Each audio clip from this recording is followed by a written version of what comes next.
তো আমি চলে আসছি আমার দেশের বাড়ি গ্রামে। যতই ঢাকা শহরে থাকি না কেন, আসলে মাটির টান মনে টানে।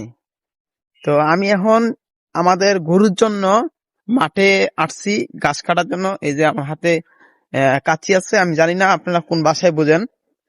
তো আমি ওই যে আমার বাবার সাথে যাচ্ছি, আমার বাবাকে একটু দেখাই।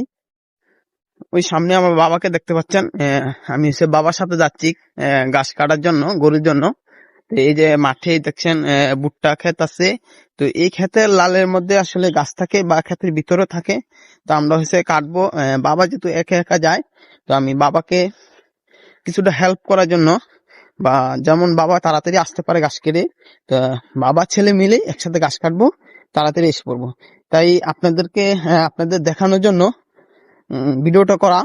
তেমন কিছু না, আসলে কোনো কিছু মনে করি না। আমি আসলে আপনাদেরকে দেখানোর জন্য যে আমরা ঢাকা শহরে যতই থাকি, আহ, আমরা কিন্তু গ্রামে এসেও অনেক কিছু করতে পারি, বা আপনার বাবা মাকে হেল্প করতে পারি। তাই আসলে ভিডিওটা করা।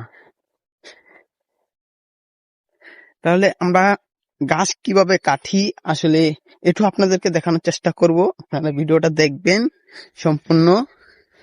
তো চলুন আমরা কিভাবে গাছ কাটি এখন দেখাবো। আমি এখন মাঠের মাঝে এসে পড়ছি, সম্পূর্ণ মাঠের মাঝে। তখন এই যে ক্ষেতের ভিতরে গাছ কাটার জন্য এই আমার বাবা গাছ কাটতেছে। এই হয়েছে আমার বাবা গাছ কাটতেছে। এই যে এগুলো আমিও কাটবো, আমিও দেখাবো আপনাদেরকে কেটে। আমার দিয়ে ভালো করে আমার দেওয়া যায়নি, দেন তো মোবাইলে দেওয়া যায়। ঠিক আছে, ধরেন। আমার ক্যামেরাম্যান হচ্ছে আমার বাবা, ঠিক আছে। তো এই যে আমি গাছ কাটতেছি।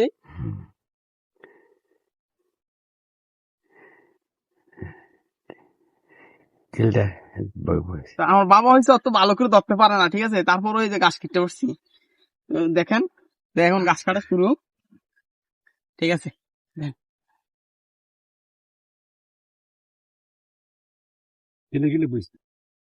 আমাদের হয়েছে এখন গাছ কাটা শেষ। গাছগুলো কাটছি, অনেকগুলো গাছ কেটে ফেলছি। কাটতে কাটতে একটা হাস্যকর বিষয় আপনাদেরকে জানাই, আমি গাছের ঢাট ভেঙে ফেলছি। আসলে অবাক করা বিষয়। তো এই যে আমাদের ঘাস কাটা শেষ। আরো ভিতরে আছে, আমার বাবা ভিতরে গাছগুলো বস্তা ভরতেছে। আমরা দেখাবো কয় বস্তা হয়। আমাদের গাছ কাটা কমপ্লিট হয়ে গেছে। আমরা 2 বস্তা গাছ কাটছি। ও বাবা সামনে চলে গেছে, আর আমি পিছনে আছি। তো এই আমরা যাচ্ছি মাথায় করে নিয়ে। Bye bye.